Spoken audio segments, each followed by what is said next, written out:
जाकी रही भावना जैसी, जाकी रही भावना जैसी, जाकी रही भावना जैसी। प्रभु मूरते देखी तैसी, प्रभु मूरत देखी तिन तैसी, प्रभु मूरते देखी तैसी, प्रभु मूरति देखी तिन तैसी। जाकी रही भावना जैसी, जाकी रही भावना जैसी।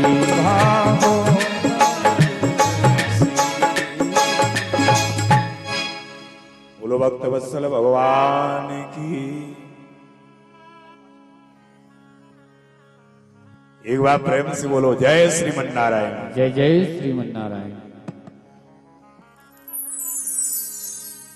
बस दो शब्दों से हम चाहते हैं दोनों महापुरुष मूर्तियां गुरुजी वाणी से आशीर्वाद दें इस दास को, ताकि कथा में शुद्धता, पवित्रता, योग्यता थोड़ी सी आती जाए।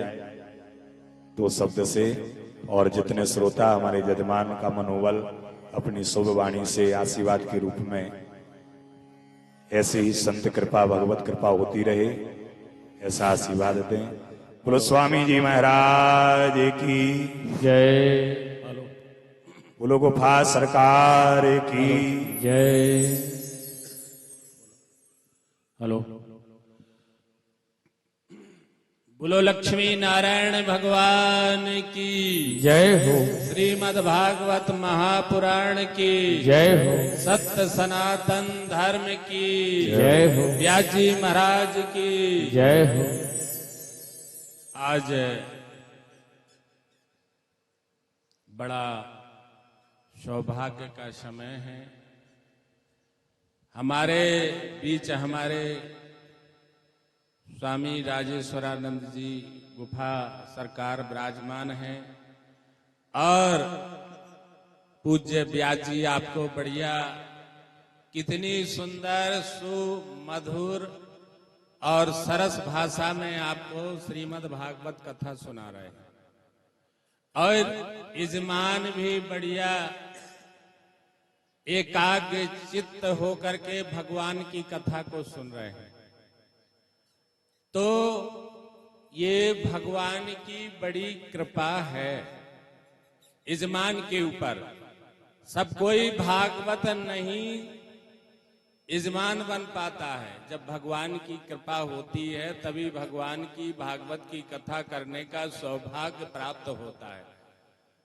तो 7 पीढ़ी आपने इधर की और 7 उधर की और एक अपनी मातृपक्ष, पितृपक्ष और एक पुनः अपनी 15 पीढ़ी का आपने उद्धार कर दिया। और भगवान की आपके ऊपर बड़ी कृपा हुई। लोगों के पास बहुत धन होता है और धन ज्यों का त्यों रखा रहता है। मारवाड़ी लोग कहते हैं कि भैया थारो धंधो कैसे चले।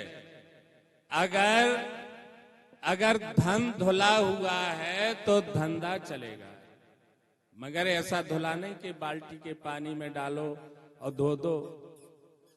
मगर जो धन है उस धन से आपने सत्कर्म किया कि नहीं किया। अगर सत्कर्म किया है तो आपका धंधा चलेगा, व्यापार चलेगा, आपके परिवार की सुख समृद्धि रहेगी, आपके परिवार में किसी भी प्रकार की आदि व्याधि नहीं आएगी और व्यापार बढ़िया चलेगा। तो जो जजमान है उनको तो भगवान की कृपा है ही है। और जो भगवान की भागवत कथा सुनते हैं श्रोता,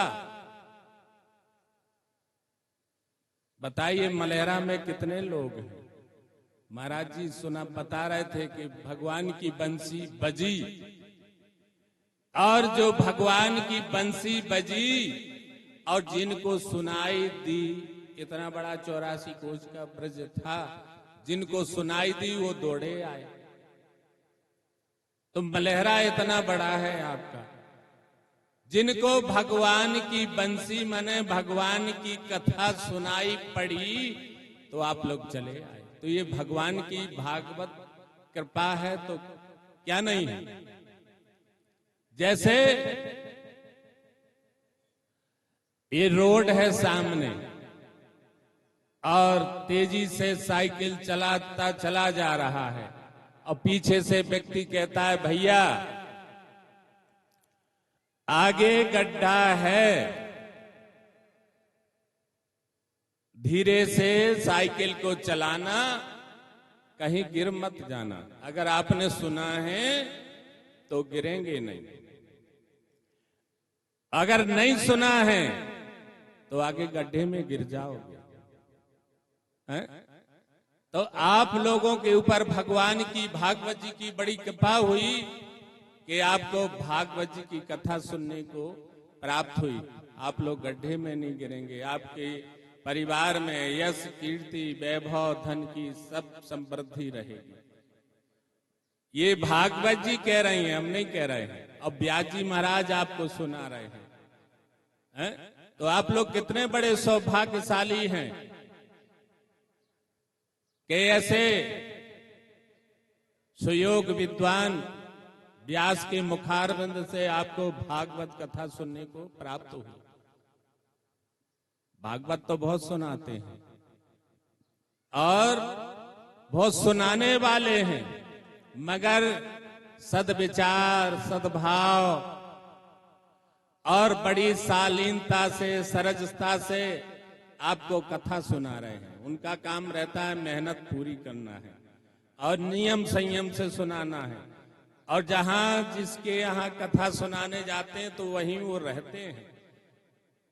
जितना पूजा पाठ भजन संध्या जो करते हैं तो पूरा यजमान को ही श्रेय प्राप्त होता है। तो आप लोग बड़े सौभाग्यशाली हैं, सब लोग भगवान की कथा सुनने का शुभ अवसर प्राप्त हुआ है और आपका कल्याण हो, मंगल हो, हमारा आशीर्वाद है।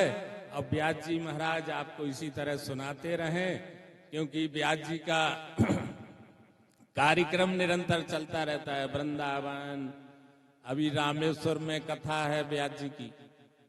पचौरी जी बार बार हमसे बोला है कि महाराज जी व्यास जी से डेट वही है और कृष्ण जन्म में जन्म रामेश्वर में होना है। अभी गुजरात की टीम भी लगी है कि महाराज जी समय दिला दें। तो महाराज जी की कथा अभी गुजरात में है, फिर प्रयाग आ जाएगा, फिर हरिद्वार कुंभ आ जाएगा, वो नासिक वाला, और फिर उज्जैन का कुंभ आ जाएगा। अभी प्रयाग कुंभ में उन्होंने सुनाई है कथा, आप सबने सुनी है, क्यों बहन? हैं? तो आप लोग बड़े सौभाग्यशाली। बोलो लक्ष्मी नारायण भगवान की जय।